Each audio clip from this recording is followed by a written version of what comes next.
आप भजन में जितना डूबोगे, आपने छल करा है, आपने बेईमानी करी है, आपने प्रपंच करा है, सब कुछ अपनी जगह पर ठीक है, जो चल रहा है वो चल रहा है,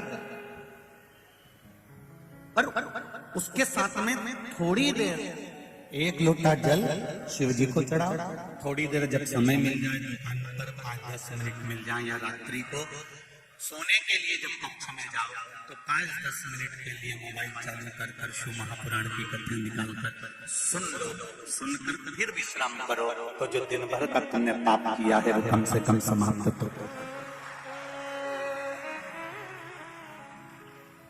हम ये नहीं कहते कि तुम साधु बन जाओ, तुम सन्यासी बन जाओ, तुम तपस्वी बन जाओ, तुम संत बन जाओ, या नर्मदा जी के घाट पर जाकर बैठ जाओ, या किसी मठ मंदिर में जाकर बैठ जाओ। नहीं नहीं नहीं, हमको नहीं बैठना, वरना हमको बनना।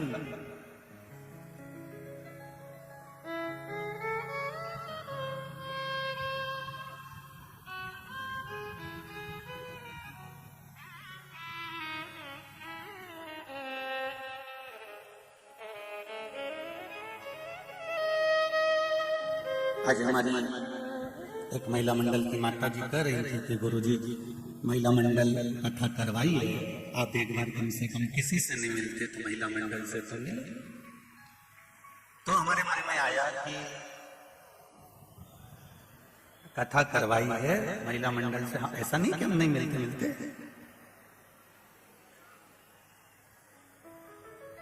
आप इतनी दूर बैठ के बात करोगे तो हम जरूर करेंगे। हम तो 7 दिन में एक दिन जितने भी लोग यहाँ ठहरते हैं रात्रि के समय पर, उनसे भी हमारा नियम आपने व्यासपीठ पे सुना होगा कई बार, हम उनसे भी मिलने जाते हैं, ऐसा नहीं कि नहीं मिलने जाते।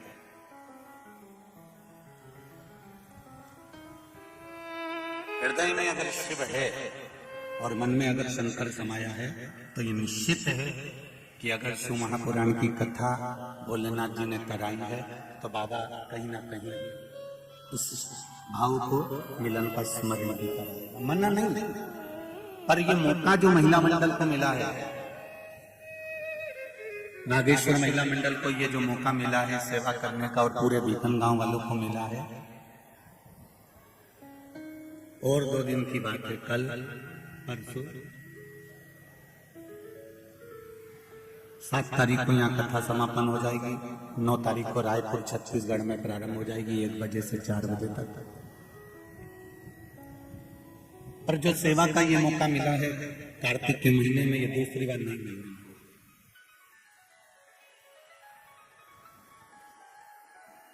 देखिए पास के गांव के लोग, छोटा सा कस्बा है कोदला जागीर,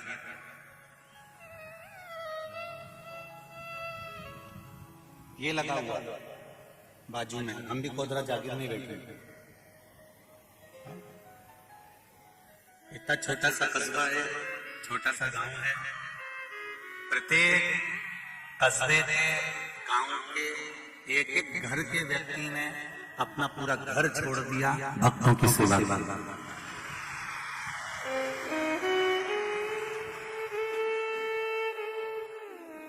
इस भीखन गांव की कई बेटियां व्हील चेयर पर बुजुर्ग लोगों को लेकर कथा में आ रही हैं। इस भीखन गांव कई नवयुवक बेटे, इन बेटों से सीखना चाहिए नवयुवकों को कि भीखन गांव के नवयुवक बेटे 4 व्हीलर गाड़ी को अगर दूर रोका जा रहा है तो वहां से अपनी अपनी मोटरसाइकिल लगाकर अपना पेट्रोल डलवाकर बुजुर्ग लोगों को कथा स्थल पर छोड़।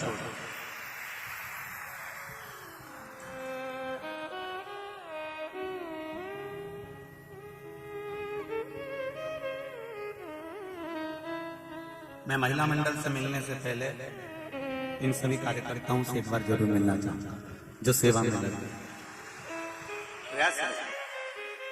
आपका हृदय चित्त कितनी सेवा साहब, इस सेवा को शायद भीखन गांव वालों को भी भूल पाना बड़ा मुश्किल लगेगा। इतनी सुंदर सेवा भीखन गांव के नवयुवक बेटे बेटियां गांव वालों ने बहुत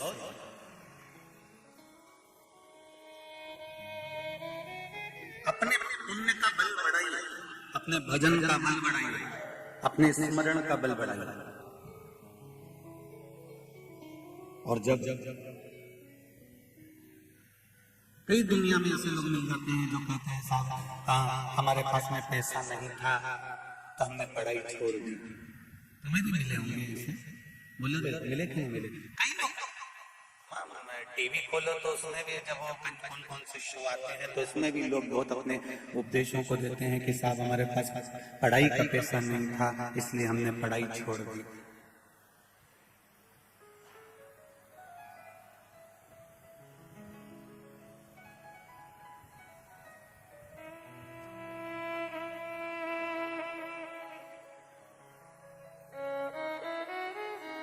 इतने बोलते हैं कि पढ़ाई का पैसा नहीं था, पढ़ाई छोड़ दी, पर इतने सारे मिलते हैं वो आज तक ये नहीं बोले कि साहब हमारे पास पैसा नहीं था तो हमने दारू छोड़ दी।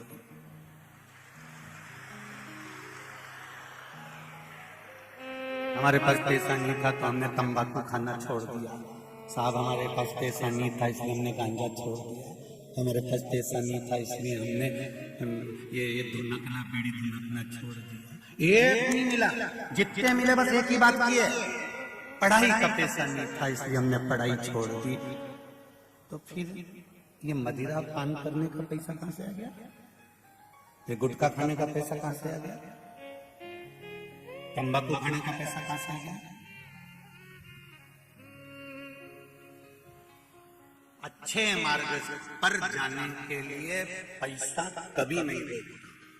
अगर आपने, मेरे बेटे और बेटियों ने लक्ष्य बनाकर रखा है कि मुझे सीए की पढ़ाई करना है, मुझे इंजीनियर बनना है, मुझे कलेक्टर आईएएस ऑफिसर बनना है, मुझे एसपी डीएसपी बनना है, मुझे मिलिट्री में शामिल होना है, यदि आपने दृढ़ता बना ली कि मुझे इंस्पेक्टर बनना है, मुझे डॉक्टर बनना है, मुझे ये बनना है, आपने अगर दृढ़ता बनाई है तो निश्चित है अगर तुमने लक्ष्य बनाया है तो पैसा वो भेजेगा, तुमको रोकेगा नहीं, ये निश्चित है। आप लक्ष्य नहीं बना पाते, आप लक्ष्य तक पहुंचने का भले आप मन में सोच लेते हो कि मैं ये करूंगा, पर वो लक्ष्य तक नहीं पहुंच पा रहे। क्यों? आपका मन डोल रहा है।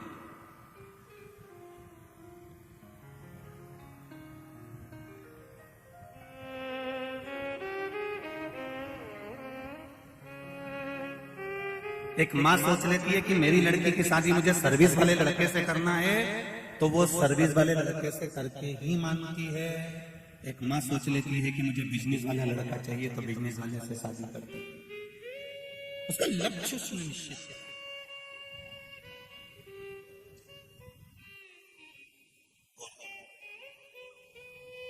जब तक लक्ष्य निश्चित नहीं होता, जब तक लक्ष्य तक हम नहीं पहुंच पाते तब तक जीवन का कोई सुख हमें प्राप्त नहीं होगा। एक लक्ष्य बनाओ कि मेरे जीवन का मैं लक्ष्य बनाता हूं कि अंतिम श्वास तक भगवान से निवेदन करते रहना।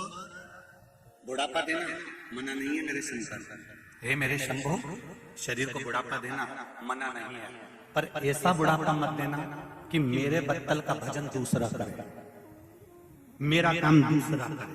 ऐसा बुढ़ापा नहीं चाहिए मेरे भोलेनाथ। बुढ़ापा मुझे देना, ऐसा देना कि मेरे अंतिम श्वास तक तेरे मंदिर में आके एक लोटा पानी चढ़ाता रहूं और तेरे गुणगान गाता रहूं। शरीर को सड़ाना मत, पलंग पर पटकना मत, पलंग पर ले जाकर छोड़ना मत, वेंटिलेटर पर ले जाकर पटकना मत। बुढ़ापा देना मना नहीं है, बुढ़ापा लेने को मैं मना नहीं करूंगा, पर बुढ़ापा ऐसा मत देना कि जिस बुढ़ापे में मेरे बत्तल का भजन दूसरा कर रहा हो, मैं पलंग पर पड़ा हूं और बाजू में बैठकर मेरी बहू गीता जी मुझे सुना रही हो। ऐसा बुढ़ापा नहीं चाहिए। अपनी गीता अपन खुद पढ़ लें, अपनी रामचरितमानस अपन स्वयं पढ़ लें, अपनी श्रीमद् भागवत अपन स्वयं पढ़ लें, अपनी शिव महापुराण की कथा अपन स्वयं पढ़ लें। दूसरा मेरे सिर के पास बैठकर गीता जी सुना रहा हो, ऐसा बुढ़ापा नहीं चाहिए। क्या करोगे ऐसे बुढ़ापे पे कि पलंग पर तुम पड़े हुए और तुम्हारे बारे में तुम्हारी बहू बैठकर तुम्हें गीता जी सुना रही है, तुम्हें पाठ सुना रही है, गजेंद्र मोक्ष का स्मरण करा रही है, गंगा जल पानी पिला रही है, तुलसी का दल दे रही है। ऐसा बुढ़ापा नहीं चाहिए। भोलेनाथ जी से कहना बुढ़ापा देना मुझको ऐसा कि अंतिम श्वास भी निकल रही हो तेरे मंदिर में तेरे शंकर की चौखट पर एक लोटा पानी चढ़ाकर निकल रहा हूँ, घर आराम से पहुंचा हूँ, तेरे चरणामत को लेकर बैठा हूँ और तेरी मस्ती में मुख में बेलपत्र का पत्ता हो और मेरे प्राणतम मेरा महादेव मुझे लेकर कैलाश धाम जा रहा हो। बस ऐसा बुढ़ापा दे देना, सड़ाना नहीं।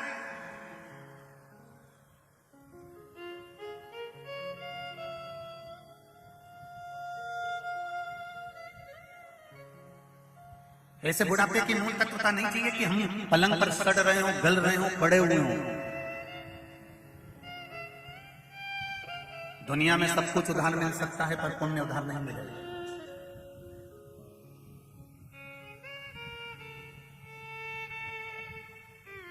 फ्री उधार में लेके आ सकते हो, कपड़े उधार लेके आ सकते हो, चप्पल उधार लेकर आ सकते हो, बर्तन भांडा उधार लेकर आ सकते हो, रकम उधार लेकर आ सकते हो, घर का सामान उधार लेकर आ सकते हो, पर पुण्य उधार लेकर आओगे?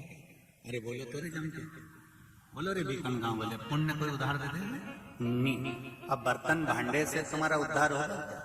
अरे बोलो तो सर नहीं, मरता मरता बोल देना कि हमारा हंडा हमारी छाती पे धर दे, तुम तो बोल दो। अगर बर्तन से उद्धार होता तो बात नहीं।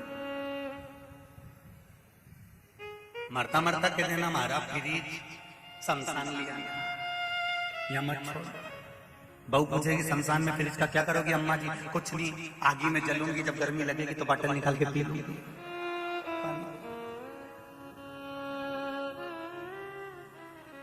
पानी की बॉटल निकालूंगी। फ्रिज उधार ला सकते हो, कपड़े उधार ला सकते हो, बर्तन भांडे उधार ला सकते हो, चक्कर बर्तन सोना चांदी रकम जो चीज लाना चाहो आज की दुनिया में सब उधार मिल जाएगा।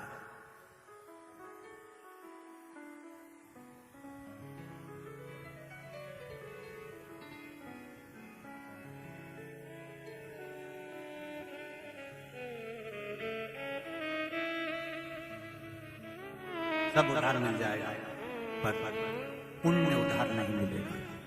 पुण्य उधार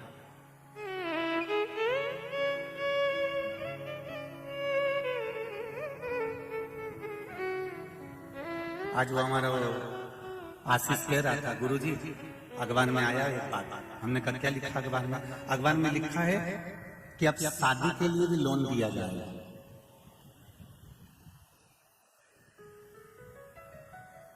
तो आशीष बोल रहा था गुरुजी हाउस लोन मिलने लगा, पढ़ाई का लोन मिलने लगा, बचा कुचा था तो विवाह का लोन भी मिलने लगा, कभी शिवपुराण कराने के लिए भी लोन मिलने लगा क्या?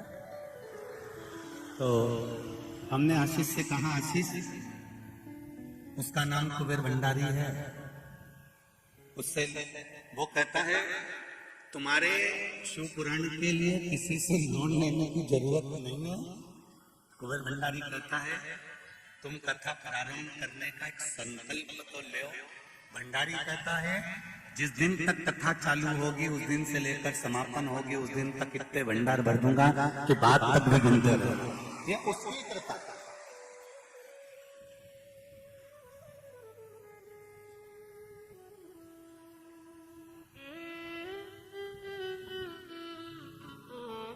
दो चीजों से हमेशा दूरी बनाकर रखना तो तुम्हारे ऊपर कोई उंगली नहीं उठा सकता। पहला चंदा, दूसरी निंदा। जम के बोलो क्या क्या? पहले नंबर पर चंदा, दूसरे नंबर पर निंदा। इन दो चीजों से दूरी बनाकर रखना। जितनी दूरी हो सकती है उतनी दूरी बनाना, जितनी दूरी हो सकती।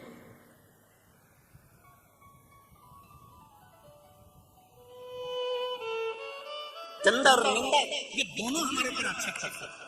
इन दोनों से दूरी होनी चाहिए।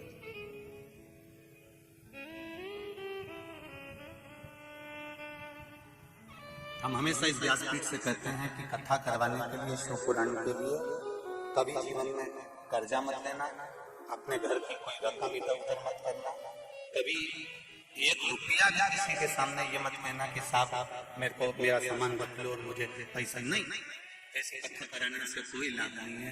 कथा करवाना जैसे नागेश्वर महिला मंडल ने कथा ली थी, उस समय पर महिला मंडल की महिला सीओर पहुंची थी और उनके साथ में एक बुजुर्ग से बाबा जी और एक दो भाई और थे, और उन भाइयों ने कोई शब्द नहीं कहा, उन पुरुषों ने कोई शब्द नहीं कहा, केवल नागेश्वर महिला मंडल ने सामने बैठकर बात करी, कहा साहब कथा करवाना है। उस समय भी एक ही शब्द था, कथा करवाओ, किसी के ऊपर दबाव नहीं, कर्जा नहीं, बिना कुछ भाव के आप कथा का आनंद लो। आपकी जिंदगी में महादेव खुद ऐसी पूर्ति कर देगा कि कथा आपकी बाबा करा देगा, बाबा कर लेगा, अपने को नहीं। हाँ, थोड़ी भीड़ ज्यादा होती है, जैसे आज भी लाखों की संख्या में लोग बढ़ गए हैं, तो इतना भीड़ भड़क का जरूर होता है, पर उसमें एक सबसे बड़ी बात ये भी होती है कि हमारा जो प्रशासन है, चाहे वो पुलिस प्रशासन हो, चिकित्सा विभाग हो, नगर निगम, नगर पालिका आदि का अधिक जो भी यहाँ की विधानसभा के अंतर्गत जो विधायक हों, अध्यक्ष हों, नगर पालिका अध्यक्ष हों, सांसद महोदय हों, आदि का अधिक जो भी क्रम है, और प्रशासन यहाँ के कलेक्टर, एसपी, डीएसपी, एक बार इनको भी आप लोग जोरदार धन्यवाद देना जिन्होंने पूरी व्यवस्था संभाली। साधुता है ऐसे कलेक्टर महोदय को, ऐसे एसपी और डीएसपी और टीआई महोदयों को, ऐसे तहसीलदारों को, ऐसे विधानसभा विधायक आदि, सांसद आदि को, नगर पालिका अध्यक्षों को, जिन्होंने ऐसी व्यवस्था पूर्ण तरह से हर जगह से संभाल कर रखी, उनको साधुता होता है। थोड़ा भीड़ आप तो अंदर आकर बैठ जाते हो, पर संभालना तो प्रशासन ही पड़ता है। अपन तो अंदर आकर बैठ गए, पर जो प्रशासन चारों तरफ से छत चौकन लगाया हुआ है उसको संभाल। महाराज, धन उधार लिया जा सकता है, कपड़े उधार लिए जा सकते हैं, बर्तन भांडे फ्रीज उधार लिए जा सकते हैं, पर पुण्य उधार नहीं लिया जा सकता। वो पुण्य अपना खुद का होना चाहिए, तभी मेरे बाबा के धाम तक पहुंच सकते हो, स्वयं के पुण्य से, किसी दूसरे के पुण्य से नहीं।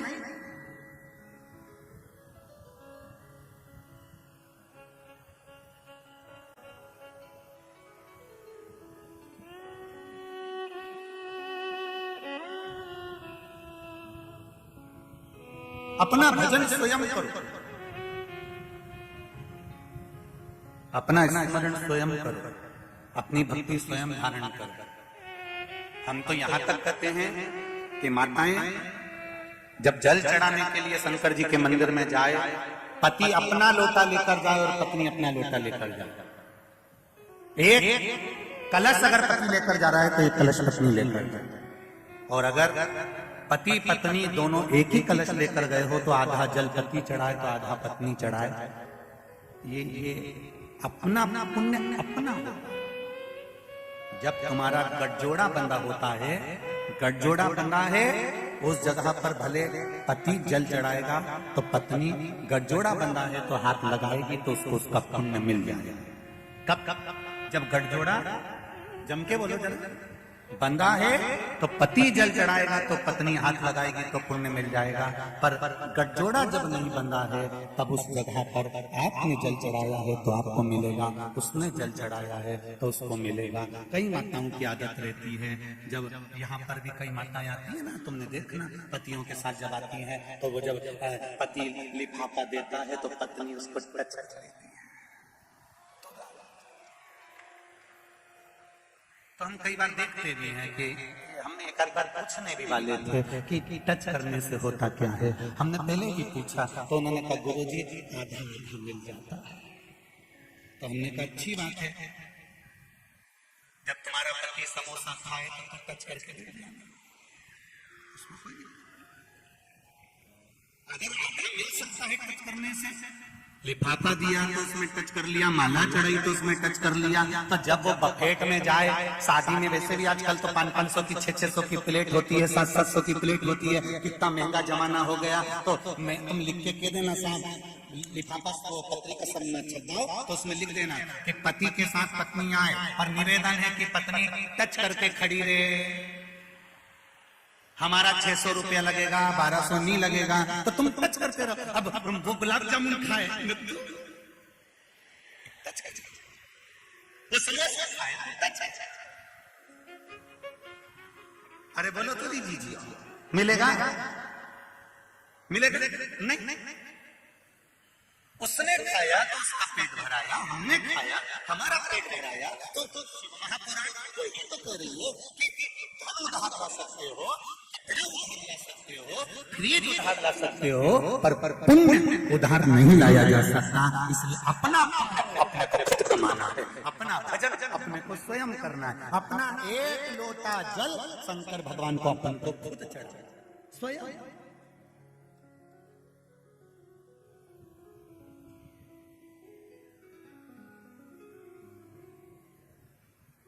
स्वयं पुण्य कमाए, स्वयं।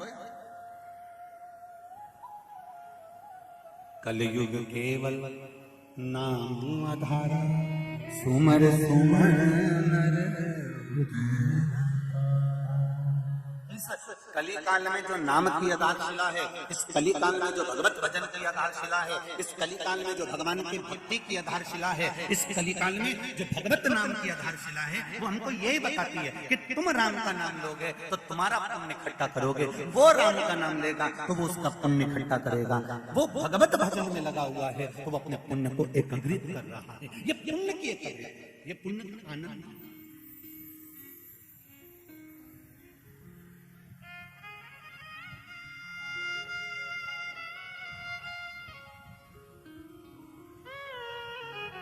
क्या मिला, कितना प्राप्त हुआ?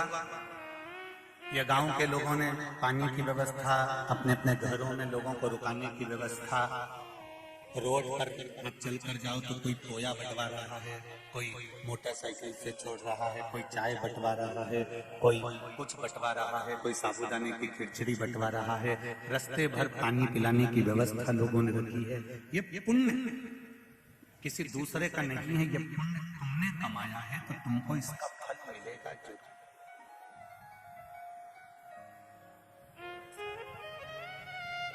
मरने पर फ्रिज जो उधार लेकर आए थे, जो बर्तन भांडे उधार लेकर आए थे, ये तुम्हारे साथ भले ना जाएगा, पर अंतिम बिंदु में जो तुमने पुण्य कमाया है वो पुण्य तुम्हारे साथ जरूर अंत तक जाएगा। इससे तो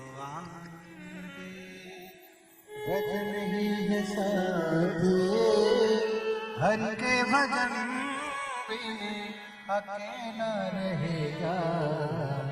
अरे मन ये 2 दिन का मेला रहेगा, कायम ये जग का झमेला रहेगा। अंतिम बिंदु है। ये जितने परिवार वाले दिख रहे हैं, ये जितने कुटुंब वाले दिख रहे हैं, जितने अपने सम्मुख में नजर आ रहे हैं, ये सब तुम्हारे धन और वैभव के दिखने वाले हैं। जब प्राण छूटेंगे, परिवार घर सब वहीं पर रह जाएगा। कोई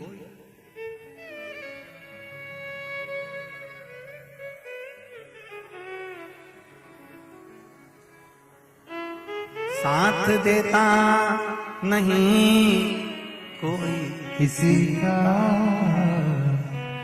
क्या भरोसा इस जिंदगी का।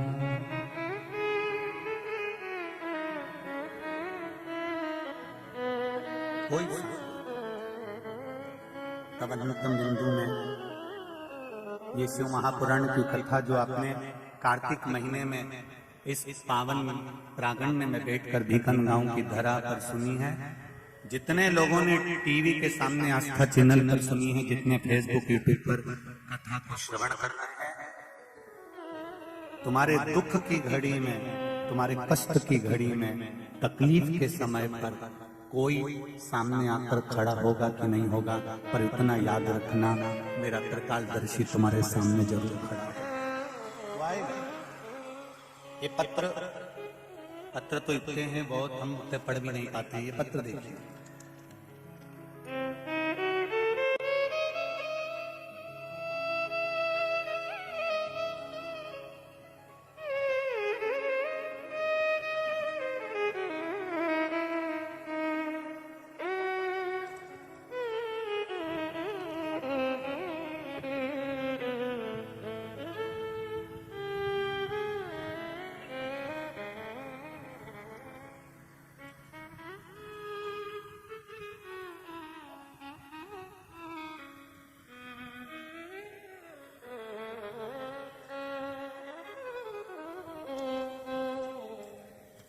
पत्र देखिए।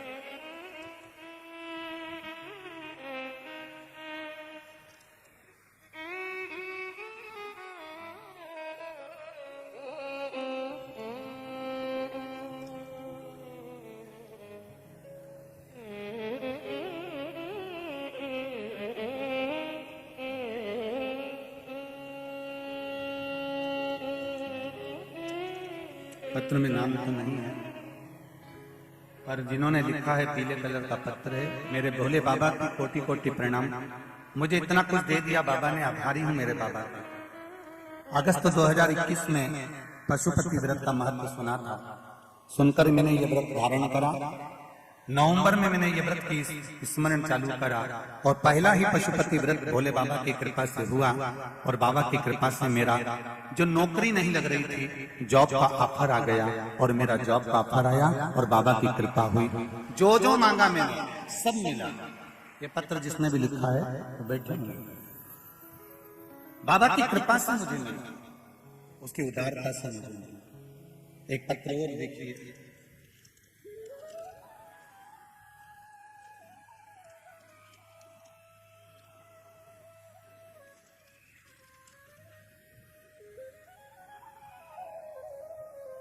मेरा नाम अनीता श्रीवास्तव है, मैं ग्राम जुलवानिया से हूं।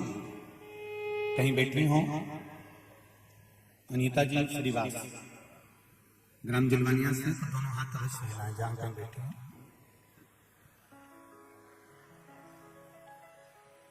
कहीं बैठे हो तो दोनों हाथ अवश्य हिलाएं। मेरा नाम अनीता श्रीवास्तव, मैं ग्राम जुलवानिया से हूँ। मेरी बहू जो बीकन गांव की ही रहवासी है, डिलीवरी के समय पर उसका केस बिगड़ गया था। हम उसे खरगोन लेकर गए, पर वहां कोई भी डॉक्टर उसका केस नहीं ले रहा था।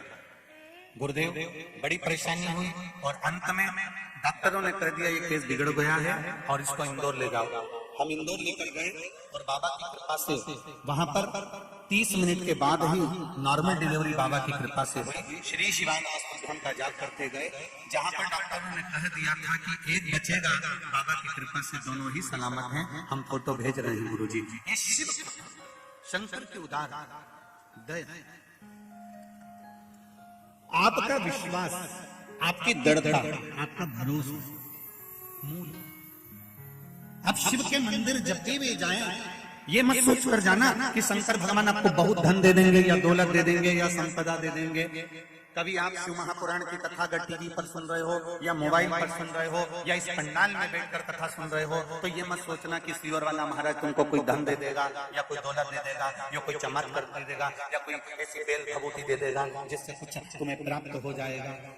हमारे पास ना तो बेल है, ना हमारे पास में भभूति है, ना हमारे पास कोई चमत्कार है। हमारे पास तो केवल श्री शिवाय नमस्तुभ्यम और एक लोटा जल, इससे ज्यादा कुछ भी नहीं है। बस इतना जरूर कहेंगे, हमारे पास में यहाँ शिव महापुराण में ना तो बेल है ना भभूति है, पर इस शिव महापुराण में विश्वास पूरा है। इसलिए तुम्हारे एक लोटे जल से भी बाबा दुख दूर कर देता है। तुम अपने नजदीक में शिव मंदिर,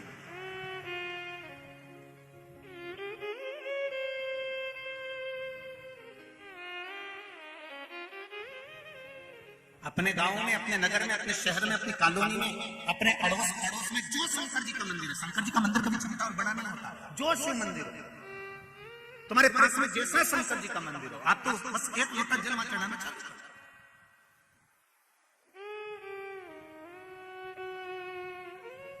और जब तक तुम्हारा वैभव है, जब तक तुम्हारा धन है, जब तक तुम्हारी दौलत है, जब तक तुम्हारी संपदा है, सत्ता है, तब तक दुनिया का हर व्यक्ति तुमको पूछेगा। और जिस दिन तुम्हारा वैभव, तुम्हारी सत्ता, तुम्हारा धन, तुम्हारा दौलत और ये शरीर भी धीरे धीरे जब ढलने लगेगा, कोई नहीं पूछने वाला। नर्मदा जी नहाने कौन कौन गए? जरा हाथ उठा, सब गए हो? धर लो धर लो धर लो। नर्मदा नहाने जाओ तो नर्मदा जी के घाट पर बहुत सारी मूर्तियां रखी रहती हैं। एक भी मूर्ति उसमें से साबुत नहीं होती, सब खंडित होती। बोलो री जी ऐसा ही है, बोलो जम के बोलो। खंडित।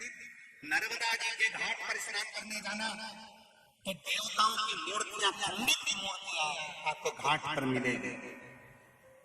दिवाली हो जाए दिवाली के बाद किसी पेड़ के नीचे जाकर देखना तो तुम्हें खंडित मूर्तियां ढेर मिलेगी। बोलो सही है कि गलत? खंडित मूर्तियां।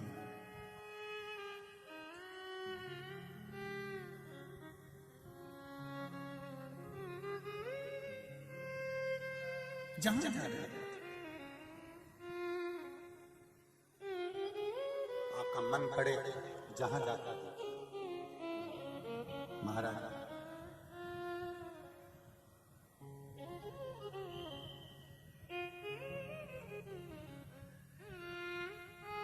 किसी का उंगली टूट गई, किसी का हाथ टूट गया, किसी का चरण खंडित हो गया, किसी का कान टूट गया। उसको लोगों ने मंदिर में रखा था क्या? बोलो बोलो जम के नहीं रखा। भगवान की मूर्ति भी टूट जाती है तो दुनिया के लोग उसको मंदिर से निकालकर पेड़ के नीचे और नर्मदा जी के घाट पर छोड़ देते हैं। शिव महापुराण की कथा कहती है जब भगवान की मूर्ति टूट गई तो उसको लोगों ने घर से निकाल दिया। तो निवेदन है, शरीर से कितने भी टूट जाना पर मन से मत टूटना। जिस दिन टूट गए उसे निकाल कर यहाँ टूटने वाले को लोग घर पर नहीं रखते। जरा सी मूर्ति टूट जाती है तो उसको नर्मदा जी के घाट पर रख आते हैं। मूर्ति टूट गई, फोटो फट गया, फोटो टूट गया, उसको ले जाकर पीपल के वृक्ष के नीचे रख देते हैं। आप अपनी मेहनत पूर्ण करिए, अपना कर्म पूर्ण करिए, अग्रण्य भाव में करिए। कितने भी एक बार अगर परीक्षा में पास नहीं हुए दूसरी बार पढ़िए, दूसरी बार पास नहीं हो गए तीसरी बार विद्याध्ययन करिए, तीसरी बार विद्याध्ययन करने में पास नहीं हो गए चौथी बार विद्याध्ययन करिए। बार बार बार बार उस कर्म को करते रहिए पर अंदर से टूटना मत। अगर मूर्ति टूट जाती है तो उसको भी बाहर निकाल दिया जाता है। अगर भीतर से टूट गए तो फिर कहीं के नहीं रहोगे। इसलिए टूटना मत, मजबूत करो।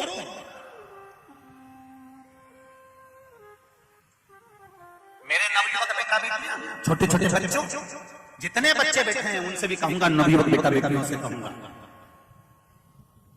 शिव जी के मंदिर जाने में शर्म बिल्कुल मत करना। जितने कॉलेज में पढ़ने वाले बेटे हैं, जितने कॉलेज में पढ़ने वाली बेटियां हैं, चाहे तुम सीए बन रहे हो, डॉक्टर बन रहे हो, इंजीनियर बन रहे हो, कलेक्टर बन रहे हो, आईएएस की पढ़ाई कर रहे हो, तुम जितनी भी पत्ता धारण करना करो, पर शिव जी के मंदिर में जाने में शर्म बिल्कुल मत करना। मम्मी से कहना, घर की माँ से कहना, पिताजी से कहना, छोटे छोटे बच्चे स्कूल जाने से पहले अपनी मम्मी से कहना, माँ एक लोटा पानी दे दे, मैं चढ़ा के आया।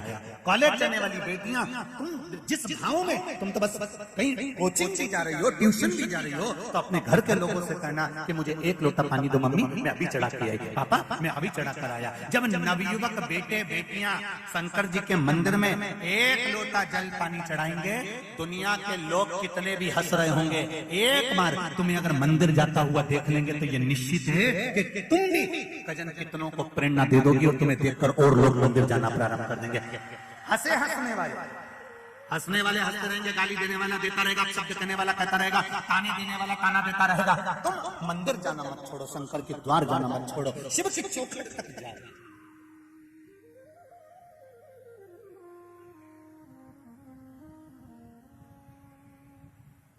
बहुत लोग मिलेंगे तुमको दुनिया में और बहुत मिलेंगे रे, ऐसे ऐसे मिलेंगे कि तुमको इतना ज्ञान देंगे क्या होता है शिव पुराण से, क्या होता है राम जी की कथा से, क्या होता है भगवान को अगरबत्ती लगाने से, क्या होता है भगवान को दिया लगाने से, क्या होता है भगवान का भजन करने से। तो उनको कहना क्या होता है भगवान का भजन करने से। ये कोरोना महामारी में लोगों के पास में टीची भर लॉकर में पैसा रखा था, कोई काम नहीं आया तो जो तुमने प्रेम करा था वो तुम्हारे सामने आकर खड़ा हो गया और बच गए।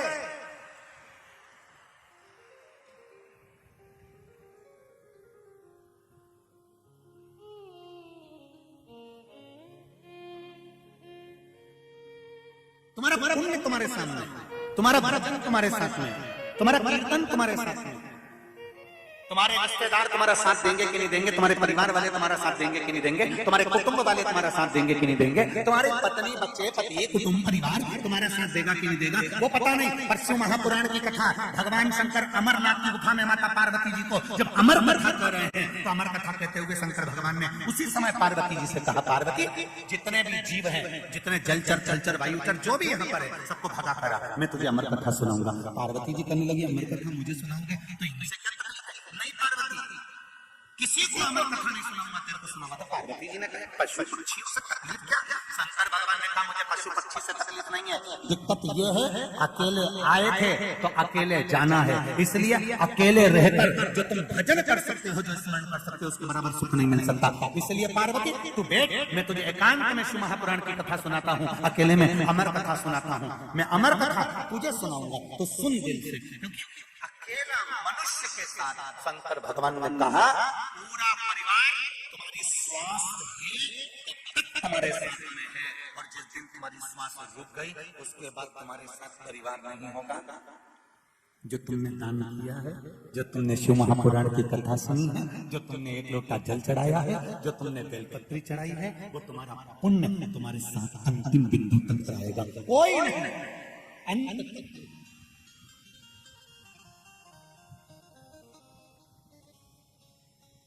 जिनके घर में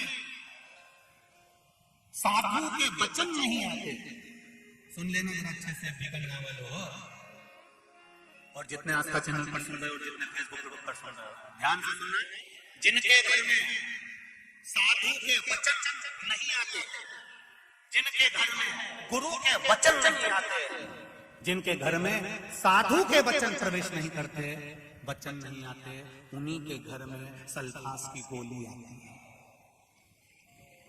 उन्हीं के घर में जिसने एक बार शिव महापुराण की कथा सुन ली, वो सल्फास की गोली खाने पर तैयार ही नहीं होता, मरने की गोली खाता ही नहीं। क्योंकि शिवपुराण एक ही बात कहती है, काय तो मरो, जो जितना कोसे उसकी छाती तो उतना मुंह तक। शिवपुराण क्यों मरे? जरा सा सुख आ गया, हम तकलीफ में आ गए, मैं तो मर जाऊं तो अच्छा, मेरे पति ने मेरा साथ छोड़ दिया, मैं मर जाऊं तो अच्छा, मेरी पत्नी मेरे को अदालत में ले जाकर खड़ी कर दी, मैं मर जाऊं तो काय को मरे, छाती पे मुंह डाल। रोज उसके घर के सामने तंगी करके एक लोटा जल भरकर उसी के घर के सामने के शंकर जी को चढ़ा, हर हर महादेव। क्यों मरे? बड़ा दुख मिल गया, बड़ी तकलीफ हो गई, गुरु जी व्यापार में घाटा लग गया, हम तो पूरा परिवार मर जाएंगे, हमारा तो पूरा कर्जे में डूब गए, हम तो मर जाएंगे। क्यों मरना? किस और मरना ही है तो प्लान चेंज करो। ये गोली वोली खा के तो बहुत लोग मर गए, पानी में डूब के भी बहुत मर गए, थोड़ा नई डिजाइन से मरो। रेल के नीचे भी कूद के बहुत मर गए, गाड़ी के नीचे बहुत मर गए, बंदूक से बहुत मर गए। अब कुछ नई डिजाइन लाओ। तो किसी ने पूछा वो डिजाइन कौन सी? हमने कहा कुछ नहीं, शंकर जी की कथा सुनो, एक लोटा पानी शंकर जी के चढ़ा, और जितना शिव जी के पानी चढ़ाओ, जो तुमको गाली दे उसके सामने उठते बंटन के जा, और शिव जी का भजन। एक बात ठानो, क्या मरना ही है तो शंकर का भजन कर करके मरूंगा, शिव की कथा सुनकर मरूंगा, शंकर का स्मरण करके मरूंगा, नहीं मरूंगा ऐसे। जब तक शिव नहीं चाहेगा तब तक नहीं मरूंगा। तो मरने की प्लानिंग चेंज करो, और जब तुम शंकर जी के हो जाओगे, जब तुम शंकर के हो गए, तो भोलेनाथ भी पार्वती जी से कहेगा ये सुधरने वाला नहीं है। पार्वती जी बोली बेचारा तपस्या कर करके मर जाएगा, कुछ करो। शंकर भगवान बोलेंगे अरे पार्वती ऐसे मरने नहीं दूंगा, मेरा है तो चिंता मत कर, और भजन करवाऊंगा, और भजन करवाऊंगा।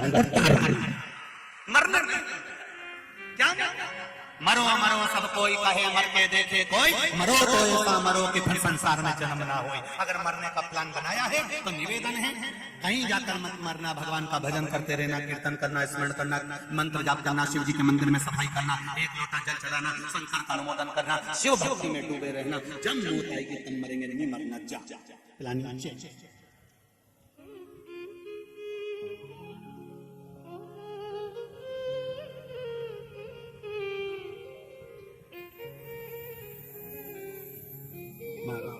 अपनी भक्ति की आनंद क्यों मारना? किस लिए?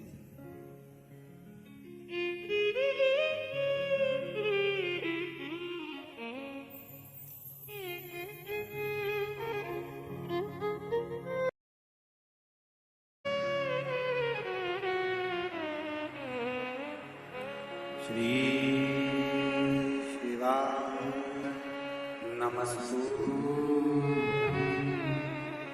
श्री शिवाय नमस्तु। श्री शिवाय नमस्तु। श्री शिवाय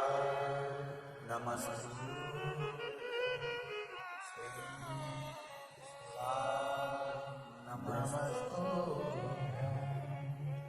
भोला सब दुख ओ सब दुख काटो शिव शंकर जब तेरी माला भोले बाबा जब तेरी माला भोला सब दुख काटो मारा ओ भोला सब दुख काटो मारा। शिव कथा कह रही है, भगवान शंकर की कथा कहती है। अपने जीवन के प्रत्येक पल को शिव को समर्पित कर करते। बड़ा सुंदर भाव कहा। तारकासुर सामने है। कार्तिकेय षडानंद को माता पार्वती जी ने कहा है इसके हृदय में शिव बसा है, इसलिए हृदय में बाण नहीं लगना चाहिए। बाण अगर छोड़ा भी जाए तो इसके हृदय में ना लगे। कार्तिकेय जी ने पूछा मां क्यों, आखिर क्या कारण है जो इसके हृदय में बाण नहीं लगना चाहिए? तो माता पार्वती जी ने कहा कार्तिकेय ये तारकासुर शिव जी का उपासक है और इसके हृदय में शंकर बसे हुए हैं। थोड़ा ध्यान देना इस प्रसंग पर। मंदिर से, देवालय से, कथा से कोई जा रहा हो, मंदिर आ रहा हो, कथा में आ रहा हो, सत्संग में आ रहा हो, ऐसे व्यक्ति पर कभी जिंदगी में ना हंसना ना उस पर उंगली उठाना। थोड़ा ध्यान दीजिए।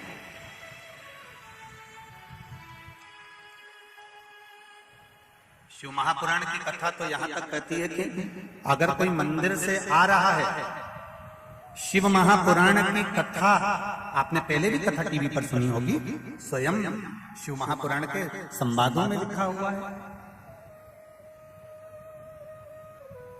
कि अधोगति में मरे हुए व्यक्ति का मोक्ष नहीं है। कुंवारी अवस्था में कोई मर गया उसकी मुक्ति नहीं है। ये हमारी भागवत भी कहती है, हमारे शास्त्र भी कहते हैं, हमारी पुराण भी कहते हैं।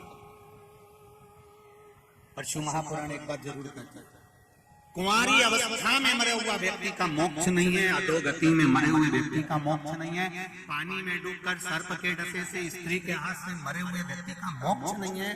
पर शिव पुराण कहती है कि यदि कोई शिव महापुराण की कथा को श्रवण कर लेता है और जहां से निकल कर जा रहा है, जहां से वो प्रवेश कर कर जा रहा है, उस मार्ग में भी अगर कोई कुंवारी अवस्था में मर गया है, एक्सीडेंट में मर गया है, अधोगति में मर गया है और वो जीव की अगर मुक्ति नहीं हुई है और कोई शिव पुराण सुनकर जा रहा है, तो उसके शरीर की हवा से ही उसकी मुक्ति हो जाती है, उसको मोक्ष। यहां तक शिव पुराण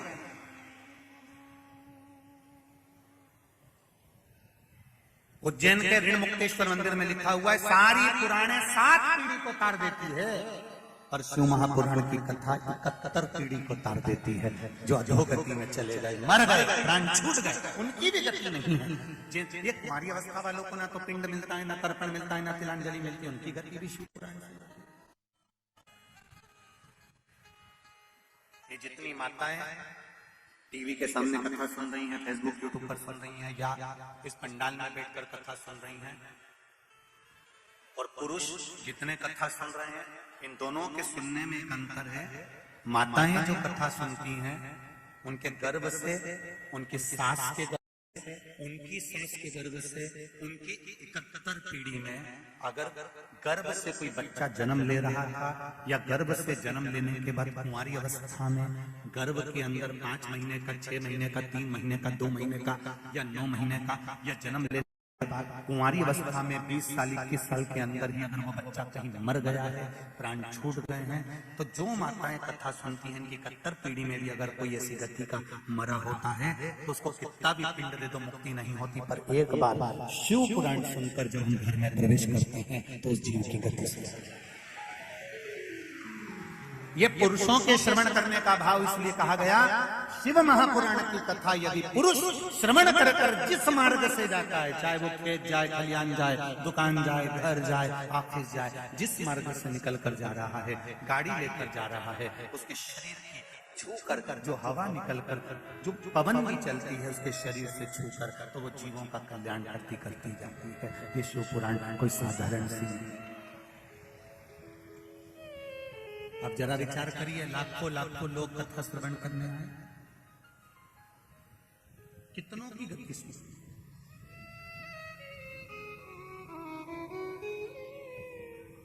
हम बार बार आप लोगों को व्यासपीठ से कहते हैं कि 3 घंटे की कथा में से 2.5 घंटे की कथा आपको मिलती है, आधा घंटा तो मूंछ वाला भैया लेता है। 2.5 घंटे की कथा जो आपको मिली है, वो 2.5 घंटे की कथा जब तक कर्पूर गौरम कर्णावतारम ना हो जाए, तब तक उठकर नहीं जाना। कारण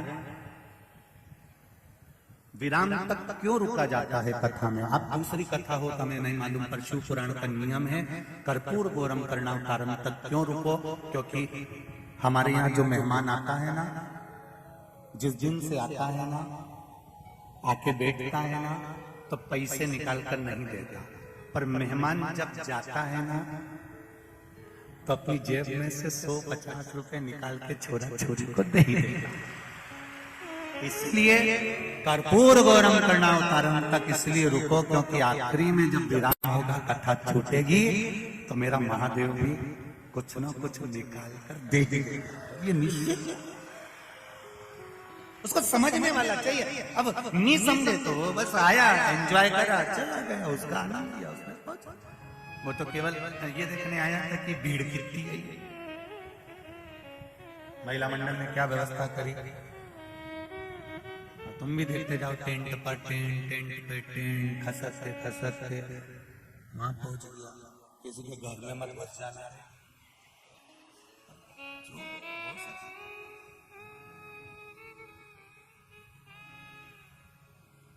और कल तो वैकुंठ चतुर्दशी है।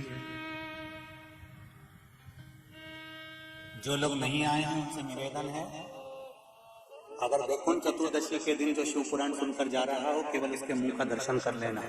वैकुंठ का रास्ता खुला मिला, वैकुंठ का रास्ता खुला। हर शिव पुराण की कथा में धनेश्वर का, स्कंद पुराण में धनेश्वर की कथा है। एक धनेश्वर नाम का ब्राह्मण, जिसका नाम धनेश्वर है, ब्राह्मण घर में जन्म लिया, पर ब्राह्मण कर्म से वंचित था। ना कभी कथा में गया, ना कभी सत्संग में गया, ना कभी भजन किया, ना कभी कीर्तन किया। स्कंद पुराण कहती है, स्कंद पुराण का कार्तिक महत्तम वर्णन करता है कि धनेश्वर ना कभी भजन करने गया, ना कभी मंदिर गया, ना कभी पूजन करी, ना कभी पाठ करा, ना कभी मंत्र जाप करा। वो धनेश्वर ब्राह्मण नित्य प्रति गलत कर्म में लगा।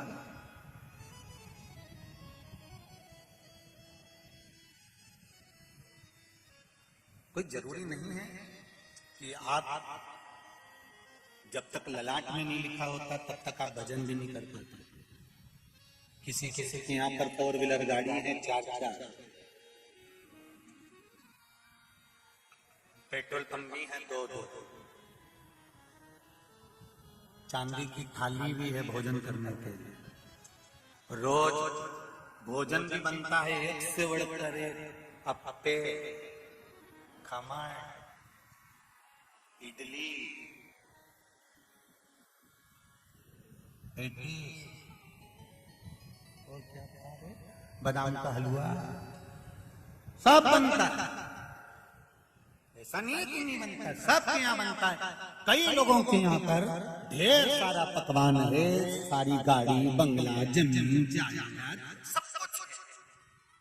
पर किस्मत में अगर अच्छा भोजन खाना नहीं लिखा होगा तो भगवान धन तो दे देगा, साथ में शुगर की बीमारी भी दे देगा। अब खा बादाम का हलवा,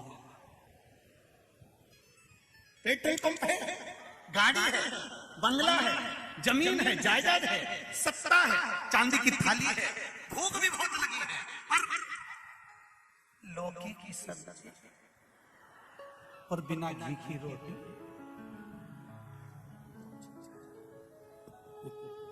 सब दिया मेरे सरकार ने, पर ललाट पर अच्छा भोजन नहीं दिया और वो बेचारा कमा कमा के मरी जाए। शादी ब्याह में तुम देखना दरवाजे पे टोकरा टोकरी जो खड़े होते हैं, कोट पेंट पहन के हाथ जोड़ते रहते हैं, साहब भोजन किया? हाँ, गुलाब जामुन बहुत अच्छी बनी थी, जलेबी बहुत अच्छी बनी थी, ये सबसे जानने वालों से पूछते भोजन किया?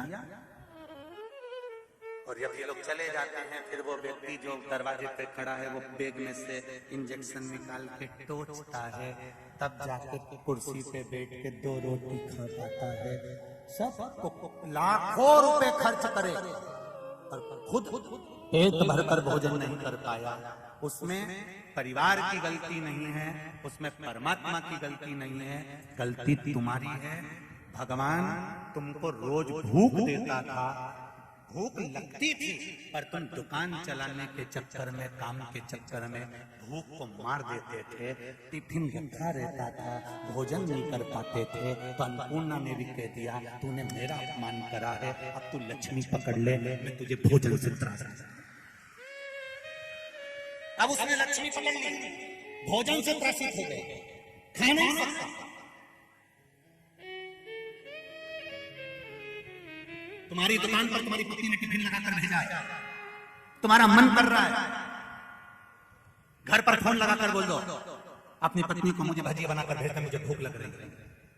रामकृष्ण परमहंस स्वामी विवेकानंद के गुरु प्रवचन देने बैठते थे, लाखों जनता सुनने आती थी और प्रवचन देते देते रामकृष्ण परमहंस घर के अंदर भाग जाते थे। स्वामी विवेकानंद जी ने पूछा गुरुदेव, लाखों जनता तुम्हें सुनने के लिए बैठी और तुम अंदर भागते आ गए क्यों? रामकृष्ण परमहंस बोले मुझे भजिया खाने की याद आ रही थी। जरा विचार करिएगा, स्वामी विवेकानंद के गुरुजी रामकृष्ण परमहंस कहते हैं मुझे भजिया खाने की याद आ रही थी, इसलिए मैं प्रवचन छोड़कर अंदर भाग आया। गुरुजी क्या भजिया बाद में नहीं मिलते?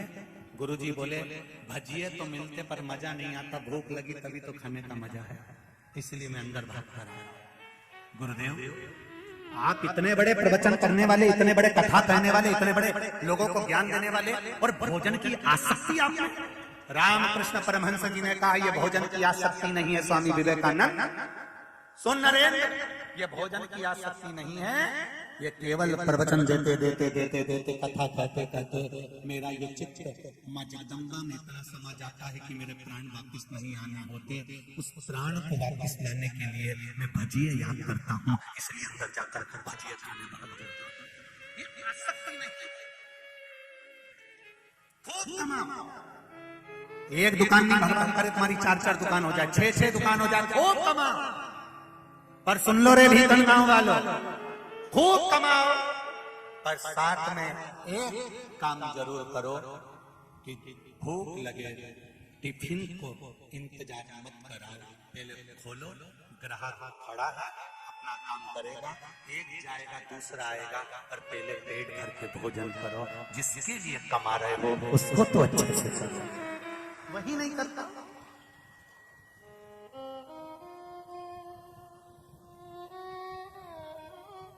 जगन्नाथपुरी कौन कौन गया? हाथ उठाइए, सब गए हो? हाँ रखिए। जगन्नाथपुरी में मेरे जगन्नाथ जी का भात बनता है, रसोई बनती है, अंदर जो भोजन बनाने वाले जाते हैं सबसे पहले उनको टटाके खिलाया जाता है। जाकर पूछो जगन्नाथ जी में जो भोजन बनाने जाते हैं पहले उनको छप्पन भोग खूब टपट के खिलाते हैं, खूब अच्छा से। 4 मालपुए की जगह 8 खिलाएंगे, इतने बड़े कटोरी की जगह इतने बड़े कटोरे से खीर खिलाएंगे कि तुम डट के खाओ। क्यों डट के खाओ? जब तुम डट के खा लोगे, भगवान का जब प्रसाद बनाओगे तो बने हुए प्रसाद को देख के तुम्हारी राजधानी टपकेगी। डट के खाओ, भगवान के भोग को देखकर तुम्हारा मन ललचाएगा नहीं। इसलिए निवेदन है, भूख को मारना नहीं है।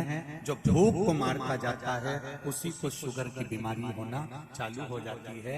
इस जीवान से मीठा बोलो और अपनी भूख के समय पर भोजन पाओ। ये मीठा बोलने से क्या होता है? प्रत्येक जानवर भी है ना, पशु पक्षी भी है ना, मनुष्य है ना, ऐसा कोई मनुष्य नहीं जिसके शरीर में शुगर नहीं। सबके शरीर में शुगर है, जांच करना ना, शुगर निकलेगी। बस किसी की हाई किसी की लो, शुगर बराबर में है तो अच्छी है। प्रत्येक मनुष्य के शरीर में शुगर होती है। शुगर की बीमारी केवल एक कारण से होती है। पहले के लोगों को शुगर की बीमारी नहीं होती थी। हमारी भी दादी परदादी, उनको देखो तुम्हारे यहाँ की, उनको शुगर की बीमारी होती थी क्या? कोई नहीं। आज के लोगों को शुगर की बीमारी इसलिए हो रही है, पहले के लोगों को भी शुगर रहती थी पर बीमारी नहीं होती थी। क्यों? क्योंकि पहले के लोग इतना मीठा खाते थे और इतना मीठा बोलते थे, जितना मीठा खाते थे उतना जीवान से बाहर निकाल देते थे। आज के लोग जीवान से मिठास नहीं निकाल रहे, इसलिए शुगर अंदर के अंदर खून में मिलती चली जा रही है, इसलिए शुगर की बीमारी होती चली जा रही है। तुम मीठा बोलना चालू करो। ये जितनी जीजियां बैठी हैं ना और जी जाओ,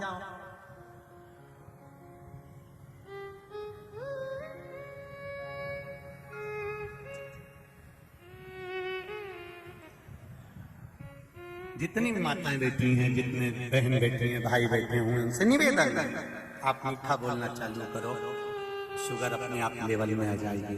बोलकर देखना जाएगा। तुम चिल्लाकर बोलती हो तो पति की शुगर और बीपी दोनों ऊंचा नीचा हो जाता है। तुम देखो प्रैक्टिकल करके देखो।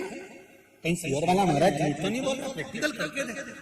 पति अगर चिल्लाकर बोलता है तो घर के बुजुर्ग, माता पिता, बच्चे, पत्नी, सबकी शुगर बीपी ऊंचा नीचा हो जाता है। तुम मीठा बोलो, सबकी शुगर और बीपी लेवल में चलेगा, सबको आनंद मिलेगा। मीठी वाणी बोलिए, अच्छा बोलो, जितना मीठा। पहले लोग कहते थे वाणी ऐसी, जम के बोलो जरा, जम के, वाणी ऐसी जो मन का आपा होय। और आज के जमाने में वाणी ऐसी बोलिए जो जम के झगड़ा, और उससे मत बोलिए जो तुमसे तगड़ा। आज का जमाना जरा उल्टा है। लोग बोले मिठास से बोलिए। एक धनेश्वर नाम का ब्राह्मण था। अब ब्राह्मण धनेश्वर, ब्राह्मण कुल में जन्म ले लिया, ब्राह्मण के घर में जन्म ले लिया, पर भगवत भजन में इसका मन नहीं था। स्मरण में भजन, कई पाठ में, पूजन में, स्मरण में इसका चित्त नहीं थी, इसका मन ही नहीं लगता। अब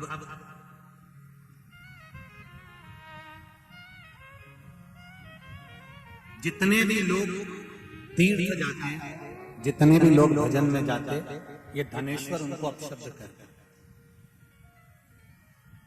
आड़े शब्द करता है। बहुत ध्यान देना महाराज इस कथा से। आप सत्संग में नहीं जा सकते, आप कथा में नहीं जा सकते, आप किसी की बड़ाई नहीं कर सकते, आप किसी के लिए अच्छा नहीं बोल सकते। शिव महापुराण की कथा कह रही है तो आप किसी के लिए बुरा भी मत बोलो। क्यों अपनी वाणी से किसी के लिए अपशब्द कहना? अगर कोई व्यक्ति ने फेसबुक पर, यूट्यूब पर, इंस्टाग्राम पर कुछ गलत लिख दिया किसी संत, साधु, गुरुजन, महात्मा जन, भगवान के लिए कुछ अपशब्द लिख दिया, तो निवेदन है आप उस पर कोई जवाब मत करो, कोई कमेंट्स मत करो। अगर कमेंट्स करना है तो एक जरूर करो कि क्यों सनातन धर्म को बदनाम करने में लगे हो, क्यों इसको डुबोने में लगे हुए हो, इसको संजोइए। अगर कोई आगे बढ़े उसको बढ़ाने का काम करिए, पर टांग खींच कर पीछे करने का मत करो। इतना लिख दो, इसके सिवाय ना हमको अपशब्द देना, ना उसका साथ देना, हमको पीछे।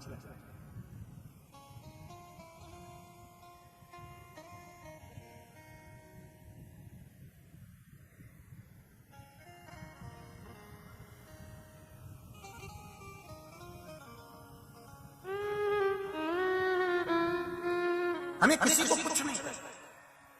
धनेश्वर ब्राह्मण, ब्राह्मण के घर में जन्म लेने के बाद में, ब्राह्मण के घर में जन्म लेने के बाद में भी गलत कर्म कर बैठा, अच्छा कर्म नहीं कर पाया, क्योंकि ललाट पर भी तो लिखा होना चाहिए।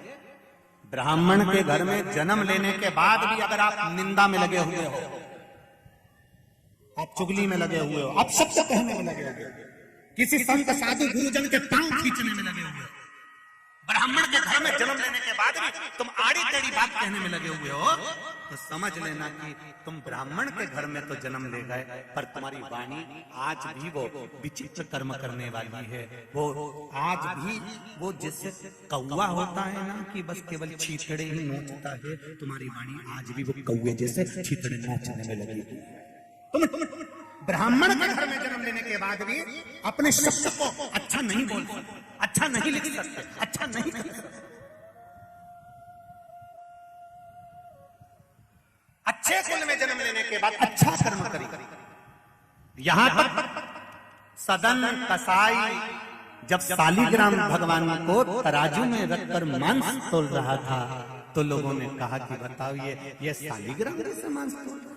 सदन कसाई ने हाथ जोड़कर कहा, मैं कसाई भले हूं, पर मैं ये नहीं जानता था कि ये शालिग्राम भगवान है।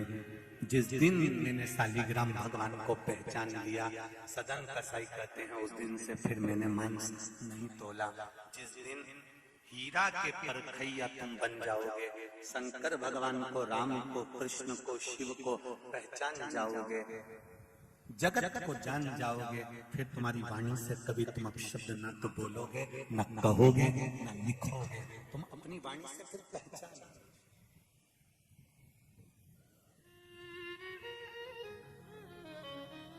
अच्छा देते स्कंद पुराण कहती है, स्कंद पुराण का कार्तिक महत्तम खंड कहता, धनेश्वर नाम का ब्राह्मण, ब्राह्मण कुल में जन्म लिया, पर भगवान ने भाग्य में पूजन पाठ अर्चना स्मरण कीर्तन मंत्र जाप भजन नहीं देते। पहचानो इस चोले को। ब्राह्मण का जन्म मिला है तो कंधे पर जनेऊ होना चाहिए, ब्राह्मण का जन्म मिला है तो मस्तक पर तिलक होना चाहिए, ब्राह्मण का जन्म मिला है तो गायत्री मंत्र का जाप होना चाहिए, ब्राह्मण का जन्म मिला है तो अपने माता पिता के पद चिन्हों पर उसके आदर के अनुसार चलना चाहिए। ब्राह्मण का जन्म मिला है तो कम से कम 4 लोगों को गायत्री करना सिखा देना चाहिए, तो समझो कि ये ब्राह्मण का चोला भगवान ने दिया। ब्राह्मण का चोला मिलने पर भी अगर हम वैष्णवती में, जुए में, मांसाहार में, मदिरा पान में लगे हैं, तो वो कर्म बेकार, उसका कोई। धनेश्वर जो तीर्थ करने जाता था उसको अपशब्द कहता था, जो सत्संग करने जाता था उसको आड़ा टेढ़ा बोलता था, कोई कथा सुनने जाता था तो धनेश्वर उसको अपशब्द कहता था। दुनिया में से बहुत सारे लोग हैं, अगर आप कथा सुनने आओगे तो आपको देखकर भी लोग अपशब्द कहेंगे, ये चल रही कथा सुनने के लिए सती सावित्री, ये चल रही लोटा भर के शंकर जी को चढ़ाने सियोर वाला महाराज की चेली।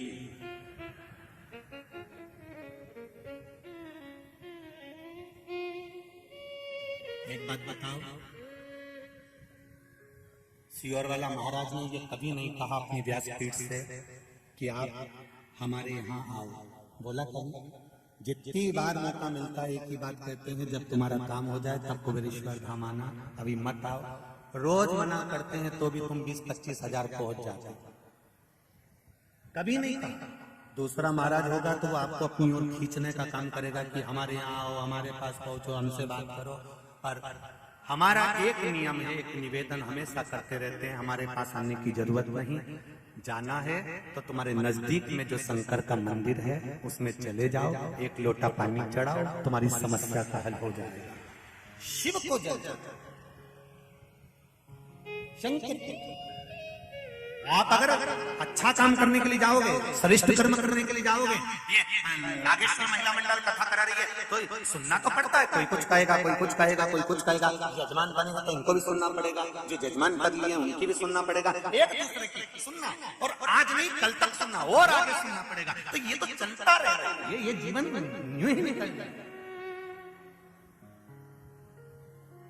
कहने वाले कहते रहेंगे आग लगे बस्ती में, बोलो बोलो जरा जन के अपन रहे हो मस्ती में। लोगों को कहते रह जाएंगे, बताओ इन्होंने काली मिर्ची चढ़ा दी, तो इन्होंने श्री शिवाय नमस्तुभ्यम बुलवा दिया, तो ये मंत्र कहां से आ गया? पढ़ते नहीं, पढ़ो पढ़ो, उसमें लिखा है शिव पुराण में हर चीज मिलेगी जो इस व्यासपीठ से बोली जा रही है। सब शिव पुराण में, स्कंद पुराण में, लिंग पुराण में, नर्मदा पुराण में, पद्म पुराण में, अग्नि पुराण में, कूर्म पुराण में, नारद पुराण में, ब्रह्मवेत्ता पुराण में, ऐसी कोई पुराण नहीं जिसमें ना मिलेगी। एक वैक पुराण में तुम्हें मिलेगी, उसमें से निकालना, उसमें ढूंढो।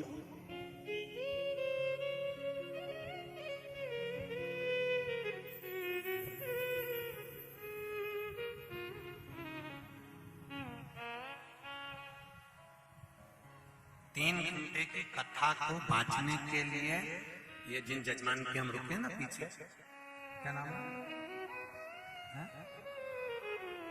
सोहन जी,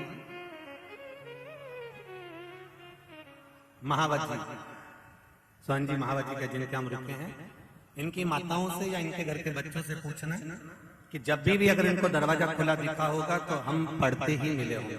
आप पूछना है। 3 घंटे की कथा को बांचने के लिए कम से कम 9 घंटे की पढ़ाई चाहिए, तब जाकर इस व्यासपीठ से बाबा बुलवाता है और बोल पाता है। एक एक पुराण का स्मरण बेग भर कर साथ में लेकर चलते हैं, एक एक पुराण को निकालते जाते हैं, उसमें से छाटते जाते हैं, उसका वर्णन करते जाते हैं। क्यों?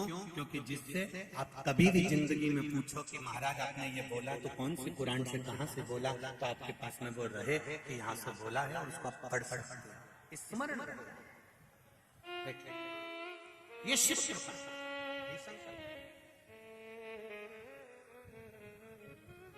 कहीं मत जाओ, शिव के द्वार मिला है मौका, भगवान शंकर का भजन करो। धनेश्वर नाम के ब्राह्मण को ब्राह्मण कुल में जन्म लेने के बाद भी वो कर्म से वंचित रह गया। कोई कथा सुनने जाता तो आप शब्द कहता, ताने देता, गालियां देता, आड़े टेढ़े आक्षेप लगता। कोई तीर्थ जाता तो उसको आप शब्द कहते, कोई मंदिर जाता उसको आप शब्द कहते। धनेश्वर ब्राह्मण बार बार ऐसे शब्दों का व्याख्यान करता। धीरे धीरे समय निकलता गया, शरीर में रोग पड़ गया।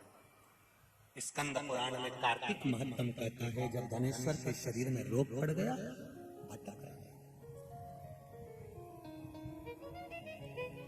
ऐसा कोई माता पिता नहीं है जो अपने बच्चे को अच्छा नहीं बनाना चाहता। प्रत्येक माता पिता अपने बच्चे को श्रेष्ठ बनाना चाहता है। हर माता पिता सोचते हैं मेरा बेटा सही जगह पर जाएगा तो भव सागर से तर जाएगा। एक लोहे की कील, काई की कील, बोलो री जी इधर वाली, काई की कील, लोहे की कील, नर्मदा जी के इस घाट से उस घाट लेकर जाना है और तुम्हें लेकर नहीं जाना, कील को खुद जाना। चली जाएगी, पानी में छोड़ोगे तो जम के बोला जरा डूब जाएगा। वो लोहे की कील इस घाट से उस घाट भेजना है, पानी में डालोगे डूब जाएगी। पर उस लोहे की कील को उस पार भेजना है तो लकड़ी में ठोक दो, नाव में ठोक दो, वो कील उस पार उतर जाएगा। वो कील को उस पार उतारने के लिए लकड़ी में ठोकोगे तो लकड़ी उस लोहे की कील को पार उतार देगी। उसी तरह ये आत्मा को, ये मन को शिव महापुराण में ठोक दो तो ये पार उतर जाएगा। ये लोहे की कील है, ये आत्मा, ये शरीर, ये मन, ये चित्त, ये वृत्ति, ये वो लोहे की कील है जो भव सागर में डूब रही है। काम में, आसक्ति में, लोभ में, वासना में, तृष्णा में, ये डूब रही है। इस लोहे की कील को डुबा रहा है। हर लोभ डुबा रहा, काम डुबा रहा, आसक्ति डुबा रही है, वासना डुबा रही है, झूठ डुबा रहा, प्रपंच डुबा रहा। इस लोहे की कील को, इस शरीर को डुबा रहा। इस लोहे की कील को सदगुरु के चरणों में ले जाकर ठोक दो, शिव महापुराण के चरणों में ले जाकर ठोक दो। इस शरीर को, इस आत्मा को, इस चित्त को, इस मन को भगवान की कथा में, शिव महापुराण में ले जाकर ठोक दीजिए। जितने लोग आस्था पर सुन रहे हैं, फेसबुक यूट्यूब पर सुन रहे हैं, जितने यहाँ बैठकर कथा सुन रहे हैं, मेरा विश्वास है आपने अपनी आत्मा को, मन को, शरीर को शिव महापुराण में रखा है तो तुम्हारी ये लोहे की कील डूबेगी नहीं, ये भव सागर से तर जाएगी निश्चित।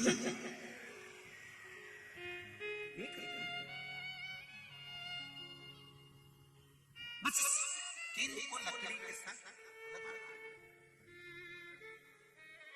धनेश्वर अपशब्दों पर अपशब्द कहता, अपशब्द पर अपशब्द।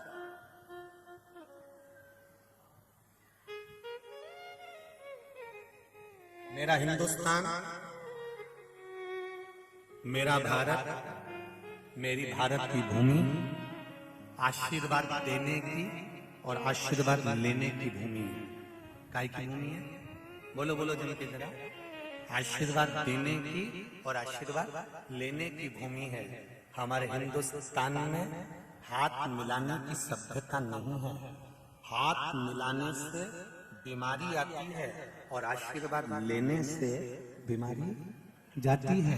ये हिंदुस्तान की सभ्यता। किसी ने जाकर वो चाइना में हाथ मिलाया, किसी ने जाकर वो चाइना में, यहाँ के नवयुवक बेटा बेटी पढ़ते लिखते कहाँ पहुंच गए, कहीं का वो हाथ मिलाने के चक्कर में मिलाते मिलाते मिलाते मिलाते वो बीमारी यहाँ पहुंच गई। हाथ नहीं मिलाते तो बीमारी नहीं आती, आधे से ज्यादा बीमारी हाथ मिलाने के चक्कर में आती। क्यों मिलाया? हमारे सनातन धर्म कहता है आशीर्वाद देने के लिए हिंदुस्तान, आशीर्वाद लेने के लिए हिंदुस्तान। दूर से ही आशीर्वाद दे दिया जाता है, दूधो नहाओ, टूटो फलो, अखंड सौभाग्य, आयुष्मान भव, चिरंजीवी भव, ये हमारे यहाँ आशीर्वाद दिया जाता है। और कई बार आपको भी देना पड़ता है, कई लेना भी पड़ता है। आशीर्वाद देने और लेने की भूमि है हिंदुस्तान। ये भारत की भूमि आशीर्वाद देने और लेने की भूमि है, हाथ मिलाने की भूमि नहीं है। हाथ मिलाने से रोग आता है और आशीर्वाद लेने से रोग जाता है, रोग चले जाता है केवल आशीर्वाद। हम क्यों कथा में जाते हैं, हम क्यों गुरु के पास जाते हैं, हम क्यों गुरु जी का मुख का दर्शन करते हैं, हम क्यों सदगुरु के मुखाग्रविंद का दर्शन करते हैं? कि किसी गुरु की दृष्टि हम पर पड़ जाएगी। वो अगर आशीर्वाद नहीं भी देंगे, उनकी निगाह अगर हम पर पड़ गई तो उतने में हमारा कल्याण हो जाएगा। बस देख लिया, उतने में। शादी में कई लोग ऐसे होते हैं जो भोजन करके नहीं जाते, बस दिखाने के लिए मुंडा जाते हैं। हमारी मासी के यहाँ तो जाना ही पड़ेगा, तो चलेगा। माता जी की भोजन करके जाना, हाँ कर लिया और लिफाफा दिया, चल। तो ऐसा नहीं है कि दृष्टि बहुत बड़ी होती है, दृष्टि का आनंद।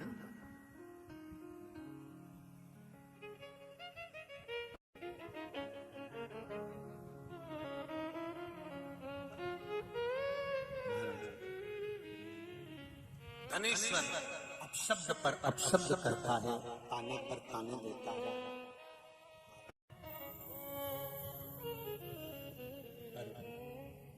भक्ति में नहीं डूबता। एक शरीर में जब रोग हो गया तो पिताजी भगवान की भक्ति करा करते थे। ये भक्ति करने वाला जानता है कि भक्ति का बल क्या है, भक्ति का आनंद। ये भक्ति करने वाला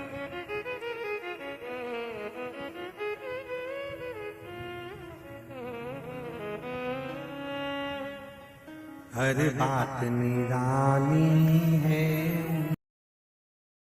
अपने स्थान पर बैठकर भगवान शिव के मूल मंत्र का स्मरण करें, भगवान देवाधिदेव महादेव से प्रार्थना करें, हमारे मन की अभिलाषा को देवाधिदेव महादेव कार्तिक के महीने में गाँव की ये पावन धरा, बाबा मां नर्मदा जी का पावन तट, शिव महापुराण की कथा में हम सभी की मन की अभिलाषा पूर्ण करते हुए भक्ति का संचार करें। भक्ति, मुक्ति और शक्ति मेरा शिव प्रदान करता रहे। सब भावों से मूल मंत्र का स्मरण करें।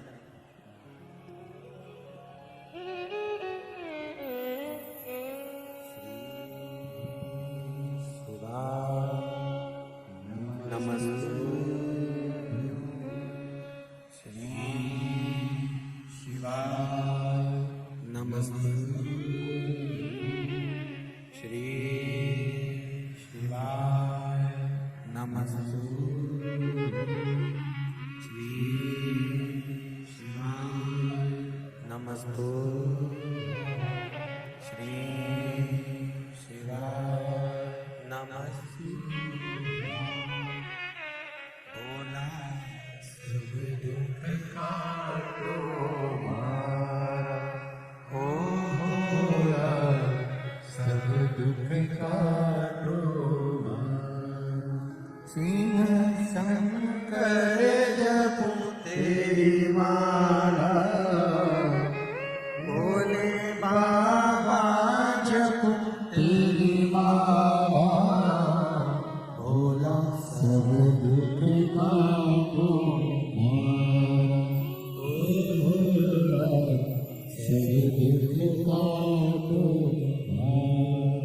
शिव कथा कह रही है। धनेश्वर अपशब्द कहता, ताने देता, शरीर बेकार हो गया, किसी काम का नहीं। किसी पर एक उंगली जब हम उठाते हैं तो ये 3 उंगली हमारी ओर जाती है। ये बात हम पहले भी कहें। धनेश्वर इस चीज का स्मरण नहीं कर पाया कि हम गंगा नहाने वालों पर, नर्मदा नहाने वालों पर, कथा सुनने वालों पर, भजन करने वालों पर उंगली उठा। शरीर में रोग हो गया, बीमार पड़ गया। पिता बड़े दुखी थे। धनेश्वर के पिता ने ये विचार करा कि आखिर इसका उद्धार कैसे होगा।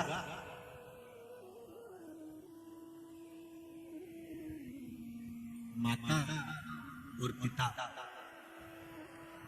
हमारे यहाँ देवी जी की आरती में भी हम लोग गाते हैं, पूत कपूत सुने अरना माता सुनी। हमारे यहाँ की आरतियों में भी ये वर्णन किया गया है कि माता पिता, बेटा चाहे कितना भी बेकार हो तो भी माता पिता उसको कलेजे से लगाकर रखते हैं।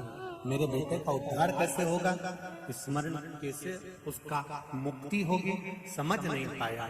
समय आया, रोज धनेश्वर अपशब्द कहता था, रोज उंगली उठाता था, रोज गालियां देता था, रोज ताने देता था। आज उसको नहीं मालूम था कि बैकुंठ चतुर्दशी का दिन है। काय का दिन है? जम के बोलो जरा। बैकुंठ चतुर्दशी का दिन है। ये धनेश्वर को नहीं मालूम था। उसका रोज का नियम था, जो नदी नहाने जाए, नर्मदा नहाने जाए, गंगा नहाने जाए, कथा सुनने जाए, या मंदिर जाए, या देवालय जाए, या कोई सत्संग करे, या भजन करे, और या शब्द कहता फिरे। तो धनेश्वर आज फिर एक भक्त स्नान कर आ रहा था, जल का पात्र हाथ में था, सुबह का समय था, शिव जी को जल चढ़ा रहा था। शिवालय में जल चढ़ाते चढ़ाते धनेश्वर ने आज कुछ कहा नहीं है, आज कुछ नहीं कहा, पर धनेश्वर ने उस जल चढ़ाने वाले का सुबह के समय पर केवल जल चढ़ाते समय मुख देखा, और मुख देखा। धनेश्वर चला। स्कंद पुराण कहती है धनेश्वर जब चला आगे खड्डे में जाकर गिरा, प्राण छूट गए। इतना बड़ा पापी था कि शरीर का कष्ट भी भोग रहा था। उसके बाद भी यह मरने के बाद नरक नहीं गया, अगर गया तो बैकुंठ गया। कारण केवल इतना सा था कि जिस दिन इसने जल चढ़ाने वाले का दर्शन करा था वो बैकुंठ चतुर्दशी का दिन था, और बैकुंठ चतुर्दशी के दिन का दर्शन करा। इसलिए सुन लो, जितने लोग आस्था पर कथा सुन रहे हैं, जितने फेसबुक पर सुन रहे हैं, और जितने लोग भीकण गांव की पावन धरा पर सुन रहे हैं, आपने 7 दिन की कथा सुनी कि नहीं सुनी, पर कल 6 तारीख हरिहर मिलन का दिन, बैकुंठ चतुर्दशी का दिन। अगर कथा तक पहुंच जाओ तो अच्छी बात, टीवी के सामने भी बैठ गए तो अच्छी बात, मोबाइल के सम्मुख में भी सुन ली तो बहुत अच्छी बात, पर जो भीकण गांव तक भी नहीं पहुंचा तो कम से कम कोई गांव का व्यक्ति अगर कथा सुनकर निकल कर जाए तो उसका केवल दीदार कर लेना, दर्शन कर लेना, उतने में बहुत। धनेश्वर ने पूछा, मैंने कौन सा पुण्य करा था जो मुझे बैकुंठ का द्वार खुला मिला? चित्रगुप्त महाराज ने कहा, धनेश्वर ब्राह्मण, तुमने पाप तो इतना करा था कि तुमको नरक भोगना था। केवल बैकुंठ चतुर्दशी के दिन स्नान कर आ रहे व्यक्ति का, शिवजी पे जल चढ़ाते हुए आ रहे व्यक्ति का मुख का दर्शन कर लिया था। इसलिए बैकुंठ चतुर्दशी हरिहर मिलन का दिन है। बैकुंठ चतुर्दशी के दिन भगवान विष्णु और भगवान शंकर, इन दोनों का गुणगान गाना चाहिए, दोनों का भजन। दोनों का मंत्र जाप करना चाहिए, दोनों का।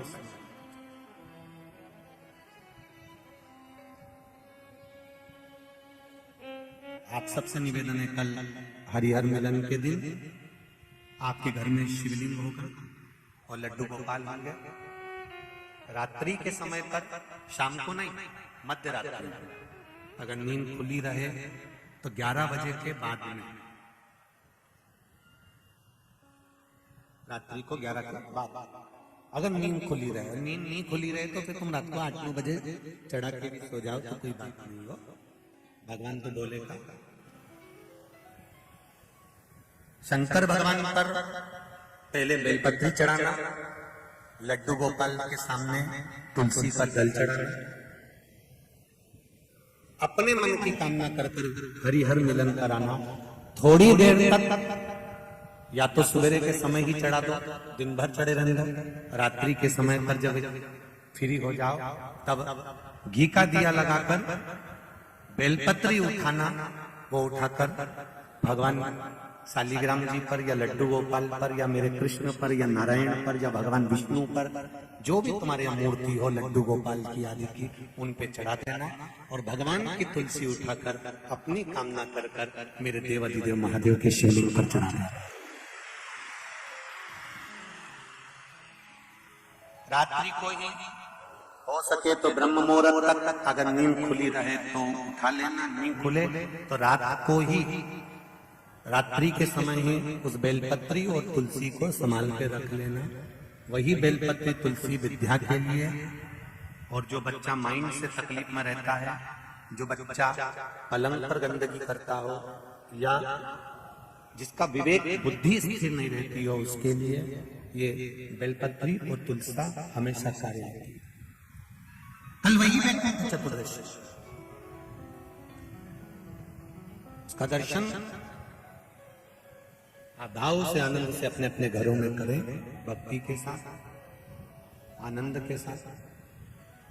शिव कथा कर रहे, धनेश्वर पूछ रहा है कि मेरे प्राण छूटे, मैंने तो पाप करा था, फिर ये बैकुंठ का तो कहा। केवल भगवान विष्णु ने काशी में जाकर भगवान शंकर की आराधना मणिकर्णिका के घाट पर करी थी। शंकर भगवान ने अपना सुंदर भाव सुदर्शन चक्र भगवान विष्णु को दे दिया था और भगवान विष्णु ने अपना नेत्र भगवान शंकर को दे दिया था। तब भगवान विष्णु ने कहा था देवऋषि नारद से, नारद पूरे वर्ष में केवल एक दिन ऐसा रहेगा वैकुंठ चतुर्दशी का, जिस दिन मेरा दरवाजा 24 घंटे खुला रहेगा, जो पापी से पापी जीव है वो भी प्रवेश कर जाए। ये वैकुंठ प्रयास करो, कल शिव जी के मंदिर में जाकर एक लोटा जल अवश्य चढ़ा, भगवान नारायण का स्मरण करें, राम नाम कृष्ण नाम शिव नाम भगवान की भक्ति का भजन कीर्तन करें। धनेश्वर के प्राण छूटे परम पद पाया। तारकासुर को मारने के लिए कार्तिकेय जी गए थे, तो कार्तिकेय जी ने जो बाण चलाया वो तारकासुर के हृदय में नहीं चलाया, उसके शरीर पर चलाया, क्योंकि हृदय में शिव बसे हुए थे। शिव महापुराण की कथा कहती है, जो भगवान का भजन करने वाला होता है, कीर्तन करने वाला होता है, मंत्र जाप करने वाला होता है, नाम स्मरण करने वाला होता है, उस जीव को अगर हम कष्ट देते हैं तो वो कष्ट उस मनुष्य को नहीं मिलता, वो कष्ट मेरे महादेव को मिलता है, मेरे शिव को प्राप्त, मेरे शंकर को प्राप्त, मेरे भोले।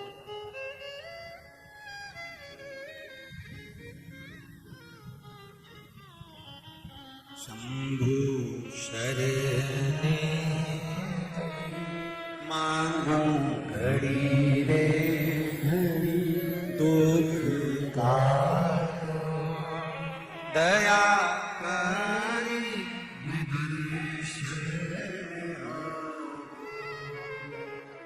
भगवान शिव की भक्ति को धारण। समय आया, तारकासुर के प्राण छूटे। तारकासुर के 3 लड़के तारकाक्ष, विनुमाली और कमलाक्ष की, इन तीनों का संहार भगवान शिव ने पशुपतिनाथ 33 कोटि देवताओं को पशु बना दिया। शिव जी पशुपतिनाथ बन गए और पशुपतिनाथ बनकर उन्होंने देवताओं को पशु बनाकर दौड़ाया और दौड़ाकर उनको ले जाकर तीनों की पुरियों में तारकाक्ष, विदुम्माली, कमलाक्ष की तीनों की पुरियों में उनको प्रवेश कराया। तारकाक्ष, विदुम्माली, कमलाक्ष की तीनों एक जगह एकत्रित हुए। जब तीनों एक जगह पर एकत्रित हो गए तब भगवान शंकर ने बड़े नंदी का रूप लेकर अपने सींग के द्वारा तारकाक्ष, विदुम्माली को मारा। कमलाक्ष के पीछे से हट गया और कमलाक्ष की ने फरसा उठाकर शंकर भगवान का नंदी के रूप में थे देवाधिदेव महादेव, उनका सिर कटा, नेपाल में जाकर गिरा, धड़ पर्वत के ऊपर पड़ा जो कि केदारेश्वर के रूप में पूजा गया। जब देखा भोलेनाथ जी ने भगवान शंकर ने कि ऐसे मरने वाले नहीं है, शिव जी ने अपना असली स्वरूप धारण कर और असली स्वरूप धारण कर त्रिशूल उठाकर भगवान शंकर ने तारकाक्ष और विदुम्माली को तो त्रिशूल से संहार कर दिया। कमलाक्ष के पीछे से निकल गया और कमलाक्ष के पीछे से निकला तो शिव जी को मारने के लिए आतुर हुआ। शंकर भगवान ने त्रिशूल के पीछे की नोक से कमलाक्ष के भी प्राणों को हर लिए। तारकाक्ष, विदुम्माली, कमलाक्ष की तीनों के प्राण चले गए। भगवान 33 कोटि देवी देवताओं ने शिव जी के नाम का उच्चारण करा। बोल पशुपतिनाथ भगवान की जय। भगवान पशुपतिनाथ का स्मरण करा। भगवान शिव के पुत्र कार्तिकेय, षडानंद, गणेश जी महाराज, सुख सुंदरी का सुंदर झांकी का दर्शन हो। हमारे बीच में कुछ अतिथि गण भी आए हुए हैं, उनको भी आमंत्रित करते हुए और भगवान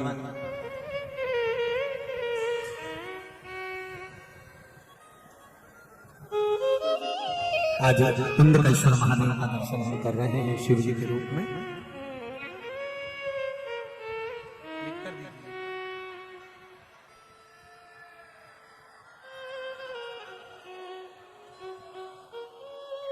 क्या हुआ? हाँ जी, बोल काशी विश्वनाथ भगवान की जय। जय जय श्री राधे। सभी भक्तों को हर हर महादेव। साधा जैसे की था श्री शिवाय नमस्तोभ्यम। व्यासपीठ को नमन करते हुए हम सबके प्रिय, हम सबके लाडले ठाकुर कल्लू जी महाराज के चरणों